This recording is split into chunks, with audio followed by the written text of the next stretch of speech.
Sa isang bayan sa Candelaria, Quezon, may isang luma at tahimik na funeral parlor na tila hindi napapansin ng karamihan. Ngunit sa katahimikan ng lugar na ito, may isang lihim na mas malalim pa kesa sa hukay. Ang puneraryang ito ay nasa gilid ng isang hindi mataong kalsada, kaya't bahagyang tago sa mata ng mga dumaraan, maliban na lamang sa mga taong doon ng ruta o hindi naman kaya ay sinasadyang magtungo roon. Mula sa labas, makikita ang isang kupas na karatula kung saan nakasulat ang signage ng funeral. Pagmamay-ari ito ng isang dating OFW na si Victor Ginto. Ngayon matanda na, bihira nang bumaba mula sa ikalawang palapag ng gusali at madalas ay nakaupo na lang sa isang lumang sofa habang nanunood sa kanyang lumang telebisyon. Mag-isa na lamang siya sa bahay na iyon mula nang sumakabilang buhay ang kanyang asawa at nagkaroon na rin ng sariling pamilya ang kanyang mga anak. Kasama nito ang isang kasambahay at mga staff naman sa ibaba na siyang abala sa pagpapatakbo ng kanyang funeral business. Sa unang palapag ng kanyang bahay nagtatrabaho ang ilang mga staff, makeup artist, mga gumagawa ng kabaong, nag-aayos ng bulaklak at ang embalsamador na si Ernesto Almazora, na isa sa mga unang empleyado ni Mang Victor. Siya ay tahimik, mabagal kumilos, matipid ngumiti. Ayon sa mga bulong-bulungan, si Ernesto ay mula sa isang malayong bayan sa Visayas ngunit lumipat siya sa Luzon dahil sa hirap ng buhay sa kanilang lugar. Wala rin siyang pamilyang binanggit kailanman. Ang tanging kwento niya, iniwan siya ng asawang buntis noon dahil sa isang maling akusasyon, ngunit walang ibang detalye kaugnay nito. Sa halos isang dekada niyang pananatili sa funeral, kadalasan ay siya lang ang naiiwan tuwing hating gabi dahil wala rin naman itong pamilyang inuuwian. Sanay na siya sa katahimikan. Ang malamig at nakakatakot na silid ay parang nagsilbing ordinaryong lugar para sa kanya. Samantala, kasama niya sa trabaho ang bagitong si Renato Sumalde. Mas bata pero may kasanayan na rin sa pagiging embalsamador. Pangarap ni Renato na maging isang doktor o medical practitioner, ngunit sa hirap ng buhay ay hindi nito nagawang makapag-aral pa ng kolehiyo, kung kaya't ang trabahong ito ang nakita niyang bukas na oportunidad at kahit paano ay malapit sa kanyang naudlot na pangarap. Ang kaibahan lang kung sa ospital ay buhay ang pinagsisilbihan, sa funeral ang serbisyo ay para sa mga patay. Maayos ang takbo ng mga unang linggo ni Renato sa trabaho hanggang sa isang gabi noong Enero 2018 nang magbalik siya sa punerarya dahil sa nakalimutang susi ng motor ay nasaksihan niya ang isang bagay na labis na nagpakilabot sa kanya. Pagbukas niya ng gate, napansin niyang bukas ang ilaw sa loob ng prep room. Hindi ito normal. May naririnig siyang mga ngit-ngit na tunog. Karaniwan ay si Ernesto lang ang naroon tuwing ganitong oras. Ngunit dapat ay tapos na siya sa trabaho. Tahimik si Renato habang lumalapit. Sa bawat hakbang, lumalakas ang kabog ng kanyang dibdib. Hindi dahil sa kaba, sa multo, kundi dahil sa isang hindi maipaliwanag na kutob. Parang may mali. Alam niyang may mali. Nang marating niya ang pinto ng prep room, hindi niya ito agad na binuksan. Sa halip, dahan-dahan siyang sumilip sa siwang ng pintuan. Una niyang nakita ang paa ng isang babae, maputla at tila bagong linis, nakasalampak sa mesa. Sa unti-unting pag-usad ng paningin niya, nakita niya si Ernesto. Nakatayo, nakatalikod, mabagal ang bawat galaw, tila lasing sa sariling mundo. May ginagawa siya sa babae na nagpahindik sa kanyang balahibo. Ang mga kamay ni Ernesto ay naroroon sa hindi nararapat. Ang kanyang katawan masyadong malapit. Ang ekspresyon sa mukha niya hindi tugma sa isang trabaho. Ito'y isang karumal-dumal na uri ng kasabikan sa isang biktimang walang kakayahang magpumiglas, walang kakayahang sumigaw o kahit na tumanggi. Napakapit si Renato sa hamba ng pinto at tila hindi makagalaw. Hindi niya alam kung paano haharapin ang sitwasyon. Bagamat gusto niyang sawayin ang mas matandang katrabaho, ay pinangunahan ito ng kung anong kaba at takot dahil bukod sa baguhan ay hindi hamak na mas mahina ito kaysa kay Ernesto at hindi pa niya ito lubusang kilala. Umalis siya sa lugar dalang mabigat na pakiramdam na hindi nagpatulog sa kanya ng gabing yun. Kinaumagahan, sa muling pagpasok sa trabaho ay tinangka niyang ipaalala kay Ernesto na may hangganan ng trabaho nila at may dignidad na dapat panatilihin kahit paganoon ang kanilang hanap buhay. Nagpanting ang tenga ni Ernesto sa narinig sa mas batang katrabaho.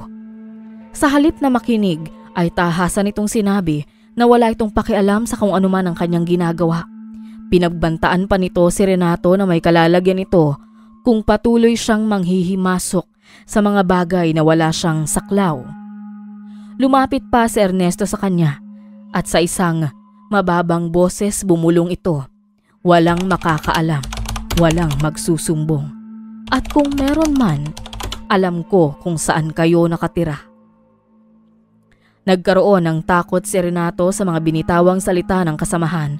Sa isip niya, kung kayang gawin ni Ernesto ang karumal-dumal na mga bagay na yon ay hindi malayong kaya rin itong manakit kung kinakailangan kaya nagsimulang umiwas si Renato. Simula noon, may kung anong malamig na pader ang namagitan sa kanila. Lumipas ang mga linggo, bagamat may kaba sa dibdib ay lalong naging mapagmasid si Renato sa kasama. Alam nitong hindi yon ang una at huling gagawin ni Ernesto ang kasuklam-suklam na gawain nito. May isang gabi, dinala sa punerarya ang labi ng isang 19 na taong gulang na babae. Nasawi dahil sa sakit sa puso. Si Renato ang unang humawak ng dokumento, ngunit dahil si Ernesto ang kahalili niya sa pagjuduty ay hindi na ito nagpumilit pa. Kinabukasan, habang inaayos ang bulaklak sa viewing room, nadaanan ni Renato ang labi ng dalagita. Napansin niyang tila may mga galos ito na hindi bahagi ng kanyang medical report. Hindi niya ito pinansin sa unang tingin. Pinilip niyang manahimik. Pinilit niyang kumbinsihin ang sarili, ngunit alam niyang muling may ginawa si Ernesto. Nang mga oras na yon, dumako ang kanyang tingin kay Ernesto na nasa sulok ng viewing room. Tinititigan rin pala siya nito. Wala itong kurap at tila sinasabing wag na itong mangialam. Marami pang pagkakataong naulit ang mga insidenteng yun. Madalas kung babae ang isinusugod sa kanila, walang palya. Maging sa buntis na kliyente ay walang patawad itong si Ernesto. Halos gabi-gabi namang pinaglalabanan ni Renato ang takot at konsensya. Napapanaginipan niya ang mga bangkay na humihingi ng tulong.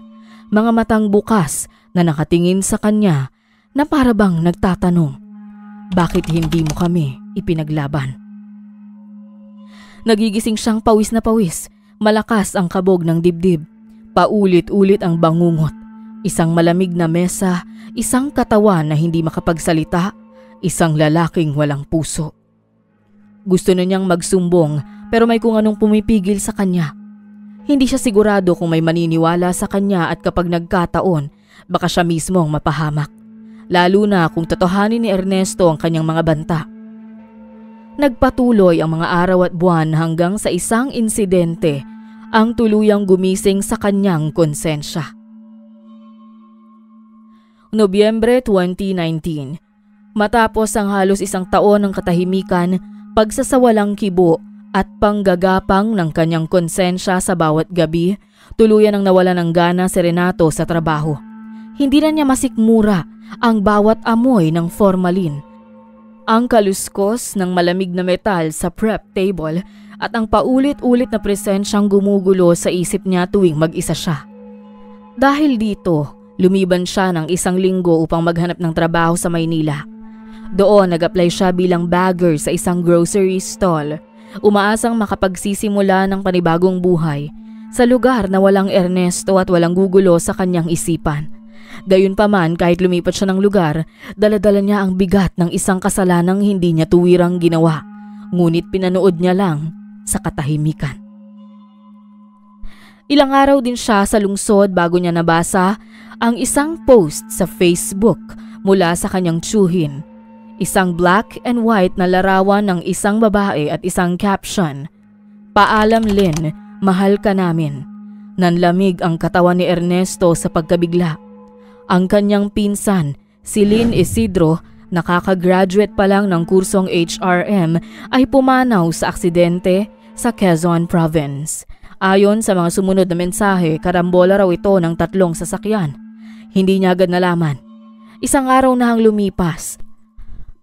Walang nakaalala sa kanya dahil nasa Maynila siya at ang mas nakakasindak. Sa funeral parlor kung saan siya nagtatrabaho, dinala ang labi ni Lynn. Hindi na siya naghintay pa. Ipinagpaliban niya ang paghahanap ng trabaho. Sumakay ng bus pauwi ng Candelaria at tahimik siya buong biyahe habang patuloy na nabubuo ang masasamang senaryo sa kanyang isipan. Ang hinala ay unti-unting naging takot at ang takot nauwi sa tiyak na pangamba. Alam niyang kung may ginawang kalaswaan si Ernesto noon, walang dahilan para hindi niya ito ulitin. Lalo pa sa isang babaeng hindi maitatangging may angking ganda katulad ng kanyang pinsan. Madilim na nang nakarating siya sa punerarya. Tulad ng dati, halos walang ilaw sa labas maliban sa bintanang palaging bukas ng prep room. Hindi niya naabutan si Ernesto. Tapos na raw ito sa duty. Naroon na lang ang ibang staff na nakatalaga sa pag-aasikaso ng mga bisita sa burol. Dumiretso siya sa viewing room. Naroon ang kabaong ng pinsan. Dahan-dahan siyang lumapit. Nasa isang sulok ang kanyang tiyahin at tiyuhin, parehong halatang pagod at puno ng lungkot. Nanlalalim ang mga mata at hindi pa lubos na matanggap ang pangyayari. Lumapit siya at niyakap sila. Habang nakatitig siya sa mukha ni Lynn, tila may bumalik sa kanyang alaala. Ang batang si Lynn na dati kasama niyang maglaro sa bahay ng kanilang lola sa probinsya. Ngayon andito siya, tahimik, malamig at maaaring dumanas ng hindi kanais-nais sa kamay ni Ernesto. Ilang oras siyang hindi nagsalita. Sa isang gilid ng viewing room, tila nag-iipon siya ng lakas hanggang nakapagdesisyon na kausapin ang pamilya ni Lynn. Maingat ang kanyang tono, ngunit seryoso at walang pagpipigil. Sinabi niyang kailangan nilang suriin muli ang katawan ni Lynn. Isiniwalat ni Renato ang kanyang hinala sa maaaring ginawa ni Ernesto sa labi ng pinsan. Sobra naman ang pagkagulat ng mga magulang ni Lynn sa posibilidad na maaaring ginalaw nga ang kanilang anak. Nadagdagan ang paghihinagpis ng pamilya sa natuklasan. Magkahalong sakit at galit ang kanilang naramdaman.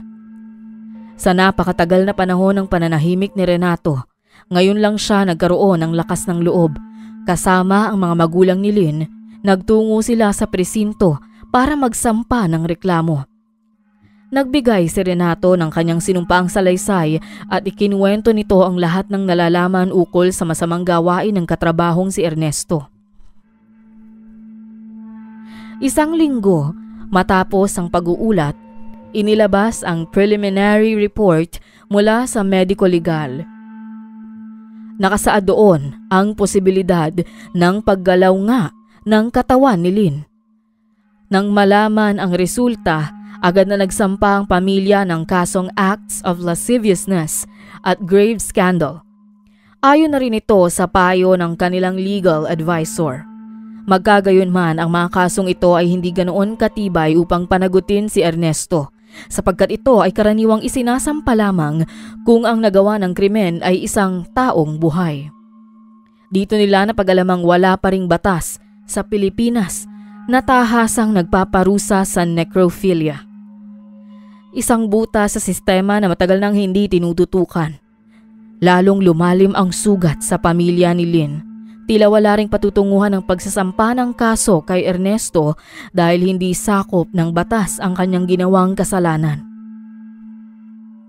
Samantala, Si Ernesto ay tinanggal sa trabaho matapos ang opisyal na reklamo. Hindi ito nagpaliwanag, basta na lang naglaho, umalis sa bahay na tinutuluyan sa Candelaria at hindi na muling nakita. At si Renato, bagamat nagawa na ang nararapat, ay malaki pa rin ang pagsisisi sapagkat pakiramdam niya ay napakalaking kasalanan ang pananatiling tahimik niya sa mahabang panahon. Ilang buwan ang lumipas at nagpatuloy ang buhay ng mga sangkot. Walang nakakaalam kung nasaan si Ernesto. Hanggang isang araw, may balitang dumating sa kaanak ni Renato. Nakita raw si Ernesto sa isang maliit na public hospital sa Batangas. Naka-admit at malubha ang kalagayan. Napag-alaman nilang si Ernesto ay tinamaan ng isang bihirang uri ng sakit na necrotizing fasciitis. Isang malubhang impeksyon sa laman na mabilis kumalat at unti-unting binubulok ang katawan habang buhay pa ang pasyente. Ito ay maaaring nakuha niya mula sa kanyang physical contact sa mga bangkay noong nagdaang panahon. Walang bumisita sa kanya. Walang pamilya, walang kaibigan. Siya ay nasa isang charity ward, nililimusan lang ng mga volunteers at mga nagkakawang gawa. Hindi man direktang napatunayan ng batas ang lahat ng ginawa niya, tila ang mismong katawan niya ang nagsimulang bumawi ng hustisya. Unti-unti siyang nilamon ng sakit na walang lunas. Taong 2020, bago ang kasagsagan ng pandemya, ay binawian siya ng buhay. Isang pari ang tinawag upang bigyan siya ng huling sakramento. Hindi raw makatingin ng direkta ang pari kay Ernesto habang hawak ang holy water. Hindi dahil sa kasalanan, kundi dahil sa amoy at anyo ng katawan nito bago pumanaw. Inilibing siya sa isang mass grave kasama ng iba pang walang pamilya o kumikilala. Isang maliit na kahoy na krus ang itinayo sa lupa. Walang pangalan, walang pag-alala. Parang hindi siya kailanman nabuhay. Nang mabalitaan ito ni Renato, hindi siya nagsaya. Hindi siya nakaramdam ng tagumpay. Sa unang pagkakataon matapos ang matagal na panahon, natahimik ang isip niya. Hindi na siya binabangungot katulad ng dati. Paminsan-minsan, dumadalaw siya sa puntod ni Lynn sa Quezon. Laging may bitbit na mga bulaklak. Tila naging panata na niya ito, lalo na kung sasapit ang undas. Hindi na rin siya bumalik sa punerarya at wala na siyang balak. Nakahanap siya ng simpleng trabaho sa isang grocery store sa Maynila bilang bagger kung saan wala ng takot at kaba. Bagamat alam niyang ang kaso ni Ernesto ay posibleng nangyayari rin sa ibang lugar, umaasa na lamang si Renato sa taimtim na panalangin. Dahil alam niyang wala mang kakayahang magsalita ang mga taong patay na, may Diyos pa ring nakakakita sa lahat ng ating ginagawa at siya ang bahalang magbigay ng hustisya. Hindi man ngayon, kundi sa takdang panahon.